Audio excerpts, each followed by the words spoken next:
Hi hello ಎಲ್ಲರಿಗೂ ನಮಸ್ಕಾರ. Welcome back to my channel. So ತುಂಬ ದಿನಗಳ ನಂತರ ನಾನು ಇವತ್ತು ಲಾಗ್ ಮಾಡ್ತಾ ಇದ್ದೀನಿ. ಅದು ಶಿವರಾತ್ರಿ ಲಾಗ್. ಹಾಗೆಯೇ ಇದು ಲಾಗ್ ನಾನು ಅಪ್ಲೋಡ್ ಮಾಡೋದು ಕೂಡ ತುಂಬ ಲೇಟ್ ಆಗೋಗ್ಬಿಡ್ತು. ನಾನು ತುಂಬ ದಿನ ಆಗೋಗ್ಬಿಟ್ಟಿದೆ ಅಪ್ಲೋಡ್ ಮಾಡೋ ಅಷ್ಟೊತ್ತಿಗೆ. ಸೊ ಶಿವರಾತ್ರಿ ಮುಗ್ದೆ 3-4 ದಿನ ಆಗೋಗಿದೆ ಇವಾಗ. ಸೊ ಏನಂದರೆ ನಮ್ಮ ಮನೇಲಿ ಯಾವ ಥರ ಶಿವರಾತ್ರಿ ಮಾಡಿದ್ವಿ ಅಂತ ಹೇಳಿ ನಾನು ತೋರಿಸ್ತಾ ಇದ್ದೀನಿ ಇಲ್ಲಿ. ನಾವು ಬೆಳಗ್ಗೆ ಎದ್ದು ಎಲ್ಲರೂ ಫ್ರೆಶ್ ಅಪ್ ಎಲ್ಲ ಆಗಿ, ಸೊ ಇವತ್ತು ಉಪವಾಸ ಇದ್ವಿ. ನಾನು ನನ್ನ ತಂಗಿರು ಮತ್ತು ಭರತ್ ಎಲ್ಲ ಕೂಡ ಉಪವಾಸ. ಮಕ್ಕಳು ಮಾತ್ರ ಉಪವಾಸ ಇರಲಿಲ್ಲ ಅಷ್ಟೇ. ಸೊ ಮಕ್ಕಳಿಗೆ ಹಸಿವು ತಡೆಯೋಕ್ಕಾಗಲ್ಲ ಅನ್ನೋ ಕಾರಣಕ್ಕೆ ನಾವು ಉಪವಾಸ ಮಾಡಿರಲಿಲ್ಲ. ಅವರಿಗೆ ಅಂತೇಳಿ ಸ್ವಲ್ಪ ಅವಲಕ್ಕಿ ಮಾಡಿದ್ವಿ. ಸೊ ಅದನ್ನು ತಿಂದರು ಅವರು.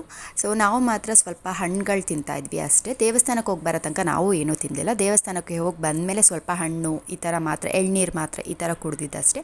ಅದನ್ನೇ ಬಿಟ್ಟರೆ ಏನೂ ಇಲ್ಲ. ನಮ್ಮ ಮನೆ ಹತ್ರನೇ ಬಂದು ಒಂದು 2-3 ಶಿವನ ಟೆಂಪಲ್ ಇತ್ತು. ಸೊ ಅದಕ್ಕೆ ಯಾವುದು ರಶ್ ಕಮ್ಮಿ ಇದೆ ನೋಡಿಕೊಂಡು ಹೋಗಿದ್ವಿ ನಾವು.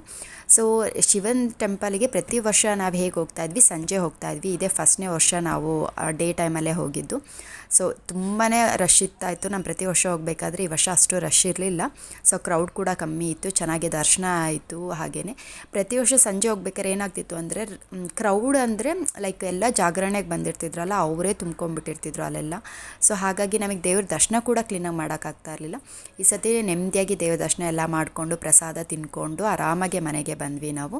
ಮನೆಗೆ ಬರ್ತಾ ಇದ್ದಂಗೆ ಆಲ್ರೆಡಿ ನಾನು ಟಮಟ ಮಾಡಬೇಕಾಗಿತ್ತು. ಸೊ ಹಾಗಾಗಿ ಪ್ರತಿ ಸತಿ ಹಬ್ಬಕ್ಕಿಂತ ಮುಂಚೆನೇ ಮಾಡಿರ್ತಿದ್ದೆ. ಈ ಸತಿ ಹಬ್ಬದ ದಿನವೇ ಮಾಡಿದೆ ನಾನು.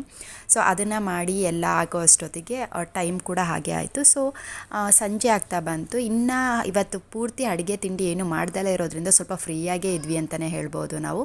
ಸೊ ಹಾಗಾಗಿ ಸಂಜೆ ವೇಳೆ ಅಷ್ಟೊತ್ತಿಗೆ ನಾವು ಸ್ವಲ್ಪ ಎಲ್ಲ ನೈವೇದ್ಯಕ್ಕೆ ಆಗಲಿ ಅಭಿಷೇಕಕ್ಕೆ ಏನೇನು ತೊಗೋಬೇಕು, ಏನಾದರೂ ಹಣ್ಣುಗಳೆಲ್ಲ ತೊಗೋಬೇಕಿತ್ತಲ್ಲ, ಎಲ್ಲ ಹೋಗಿ ಭರತ್ ಮತ್ತು ನನ್ನ ತಂಗಿ ಹೋಗಿ ತೊಗೊಂಬಂದರು ಎಲ್ಲದೂ.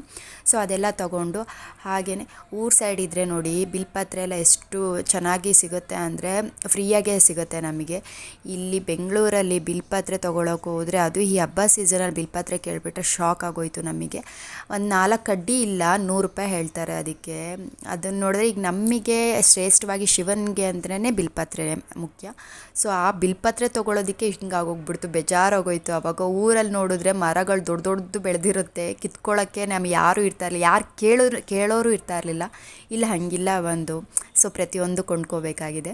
ಸೊ ಹಾಗಾಗಿ ಎಲ್ಲ ಬಿಲ್ಪತ್ರೆ ಎಲ್ಲ ತೊಗೊಂಡು ಎಲ್ಲ ಮಾಡಿಕೊಂಡು ದೇವರಿಗೆಲ್ಲ ಅಭಿಷೇಕ ಮಾಡ್ಕೊಂಡ್ವಿ. ಸೊ ನಮ್ಮ ಮನೆಯಲ್ಲೂ ಪುಟಾಣಿ ಶಿವಲಿಂಗ ಇತ್ತು. ಸೊ ಅದಕ್ಕೆ ಅಭಿಷೇಕ ಮಾಡ್ಕೊಂಡ್ವಿ. ಹಾಗೆಯೇ ನಮ್ಮ ದೇವ್ರುಗಳು, ನಮ್ಮ ಹತ್ರ ಯಾರ್ಯಾರ ಹತ್ರ ದೇವರಿದೆ ಅಲ್ಲ, ನಾವು ಲಿಂಗ ಹಾಕ್ತೀವಿ. ಹಾಗಾಗಿ ಸೊ ಆ ದೇವ್ರನ್ನೂ ತೆಕ್ಕೊಂಡು ಈ ಥರ ಎಲ್ಲ ಪೂಜೆ ಮಾಡ್ಕೊಂಡ್ವಿ. ಸೊ ಭರತ್ ಎಲ್ಲರಿಗೂ ಹೇಳ್ಕೊಡ್ತಾಯಿದ್ರು ಹೇಗೆ ಪೂಜೆ ಮಾಡಬೇಕು, ಏನು ಮಾಡಬೇಕು, ಏನೇನು ಅಂತ ಹೇಳಿ. ಸೊ ಹಿಂಗೆ ದೊಡ್ಡವ್ರು ಯಾರು ಇರ್ತಾರೆ ಅವರು ಮಕ್ಕಳಿಗೆ ಮತ್ತು ಚಿಕ್ಕವ್ರು ಯಾರು ಇರ್ತಾರಲ್ಲ ಅವರಿಗೆಲ್ಲ ಒಂದು ಗೈಡೆನ್ಸ್ ಥರ ಯಾವ ಥರ ಪೂಜೆ ಮಾಡ್ಕೋಬೇಕು, ಏನು ಮಾಡಬೇಕು ಅಂತ ಹೇಳಿಬಿಟ್ಟು. ಸೊ ಹಂಗಾಗಿ ಅದನ್ನು ನನ್ನ ಮಕ್ಕಳಿಗೆ, ನನ್ನ ತಂಗಿಂದಿರಿಗೆ ಎಲ್ಲರಿಗೂ ಹೇಳ್ಕೊಡ್ತಾಯಿದ್ರು, ಈ ಥರ ಮಾಡಬೇಕು ಹಿಂಗೆ ಅಂತ. ಭರತ್ ಮಾಡಿದ್ಮೇಲೆ ಅವರೆಲ್ಲ ಮಾಡ್ಕೊಳ್ತಾಯಿದ್ರು ಆ ಥರ. ಸೊ ಒಬ್ಬರೊಬ್ಬರೇ ಅಭಿಷೇಕ ಮಾಡ್ಕೊಳ್ಳೋಕ್ಕೆ ತುಂಬ ಕಷ್ಟ ಆಗುತ್ತೆ, ಮಕ್ಕಳಿಗೆಲ್ಲ ಬರೋದಿಲ್ಲ ಅನ್ನೋ ಕಾರಣಕ್ಕೆ ಈ ಥರ ಒಬ್ಬರು ಕೈ ಕೆಳಗಡೆ ಒಬ್ಬರು ಕೈಗೆ ಇಟ್ಕೊಂಬಿಟ್ಟು ಈ ಥರ ಅಭಿಷೇಕ ಮಾಡ್ತಾಯಿದ್ವಿ. ಆ್ಯಕ್ಚುಲಿ ಇದು ನನಗೆ ಒಂಥರ ಸ್ವೀಟ್ ಮೆಮೊರೀಸ್ ಥರ. ನಾವು ಚಿಕ್ಕವರಿದ್ದಾಗೆಲ್ಲ ಇದೇ ಥರ ಮಾಡ್ಕೊಳ್ತೀವಿ. ನಮ್ಮ ಅಜ್ಜಿ ಎಲ್ಲರನ್ನೂ ಕೂರಿಸ್ಕೊಂಡ್ಬಿಟ್ಟು ಈ ಥರ ಮಾಡಿಸ್ತಾಯಿದ್ರು ನಮಗೆ. ಸೊ ಹಾಗೆಯೇ ನಾವು ನಮ್ಮ ಮಕ್ಕಳಿಗೆ ಹಾಗೆ ಮಾಡಿಸ್ತಾಯಿದ್ದೀವಿ.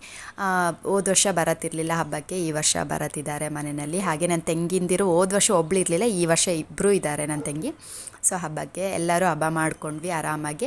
ಹಾಗೆಯೇ ನಾವು ಈ ಹಬ್ಬದಲ್ಲಿ ಹೊಸ ವಸ್ತ್ರ ತೊಗೊಂಬಂದಿರ್ತೀವಿ. ಈ ಥರ ಆ ವಸ್ತ್ರದ ಮೇಲೆ ಇಟ್ಬಿಟ್ಟು ದೇವ್ರನ್ನ ಒರೆಸ್ಬಿಟ್ಟು ಅದ್ರ ಮೇಲೆ ಇಟ್ಬಿಟ್ಟು ಈ ಥರ ಪೂಜೆ ಮಾಡಿ ಎತ್ತಿಡೋ ಅಂಥದ್ದು ನಾವು.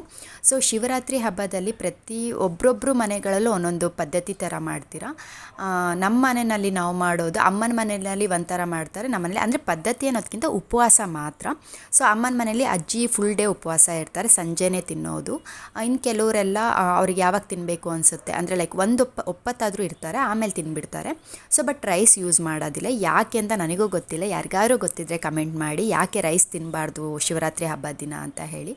ಹಾಗೆಯೇ ನಮ್ಮ ಮನೆಯಲ್ಲೂ ನಾವು ಕಂಪ್ಲೀಟ್ ಸಂಜೆ ತನಕನೂ ಎಲ್ಲರೂ ಉಪವಾಸನೇ ಇದ್ವಿ, ಬಂದು ಯಾರೂ ಏನೂ ತಿನ್ನಲಿಲ್ಲ. ಹಾಗೆಯೇ ಸಂಜೆ ವೇಳೆಗೆ ನಾವು ಉಪ್ಪಿಟ್ಟು ಮತ್ತು ಕೀಲ್ಸ ಅಂದರೆ ರಾಗಿ ಹಾಲ್ಬಾಯಿ ಮಾಡಿಕೊಂಡು ತಿಂದ್ವಿ. ನನ್ನ ಸಾರಿ ಕಲೆಕ್ಷನ್ಸ್ ವಿಡಿಯೋ ನಿಮಗೆ ಇಷ್ಟ ಆಗಿದ್ರೆ ದಯವಿಟ್ಟು ಲೈಕ್ ಕಮೆಂಟ್ ಮಾಡಿ ಅಂತ ಕೇಳ್ತೀನಿ.